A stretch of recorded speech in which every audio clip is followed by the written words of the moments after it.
Welcome to our 5 on 5. We're previewing the second annual Vet Fest later this month in Brookings with Connie Hunter and Jim Newman. Thank you both so much for being here today. Oh, it's a great honor. Thanks for having us. My pleasure. Yeah, so let me start with you, Jim. Tell us, this is the second annual Vet Fest. How was this founded and why? Well, the first Vet Fest was founded as a way to give back to the community by putting on a free concert. The community has been so supportive over in the Brookings and Curry County area for veterans groups in general.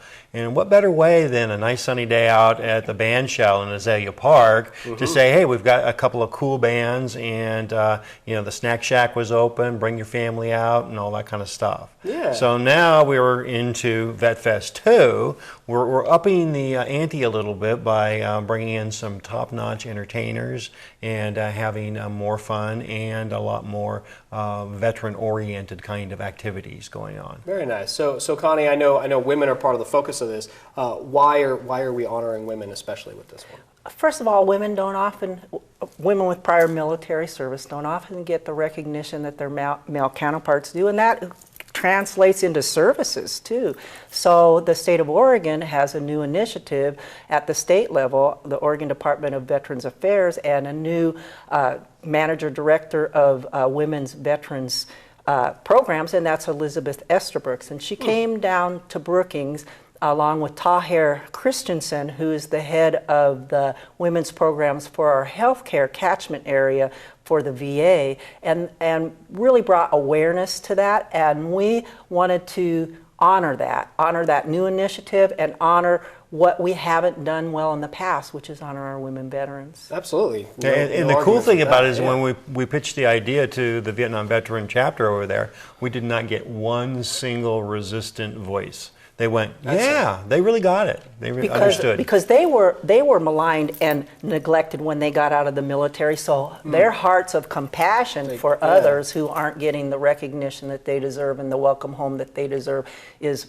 profoundly understanding. Yeah. Wow, well that's wonderful to hear. So Jim, maybe tell us a quick little bit about some of the entertainers. What can people expect out there? All right, well, the headliners of this year's event, Eric Tingstad, he is a Grammy Award-winning finger-picking guitarist. Now, that's a first for Curry County. We've never had a Grammy Award-winning anybody in the county, okay? Connie, share just a little insight as to your relationship with Eric. I used to work at a record label where Eric was one of the artists that I worked on. I did the West Coast Marketing and National Product Management before he got his Grammy. So after he got his Grammy, we were so proud of him. But I've always wanted to bring Eric to our neck of the woods, wonderful musician. When I found out he was playing with Taylor Lynn, and I'll let Jim talk about Taylor, I thought this is a perfect combination for Vet Fest. So talk a little bit about Taylor. So Eric, you know, unto his own, he can hold the stage by himself. He's accompanying Taylor Lynn, who is Loretta Lynn's granddaughter.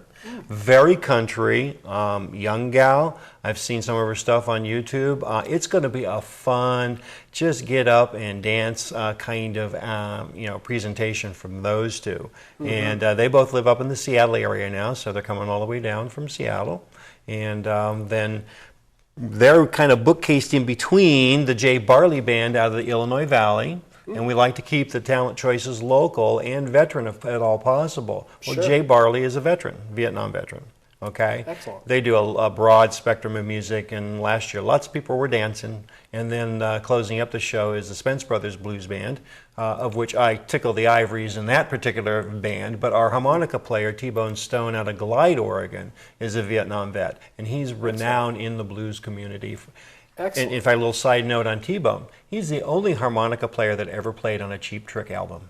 Is that right? Yep. Nice. And a small side on Taylor Lynn, she played for the troops in Afghanistan. So our Afghanistan veterans and OIF veterans, come on out. Taylor Lynn will rock it for you. Very nice. So this is the 26th and 27th. Is this free for everybody, or is this for veterans only? How does it work? Well, talk about the 26th event first. Because that's a separate special honoring, and we have a special place called the Calpella by the Sea that's at Azalea Park.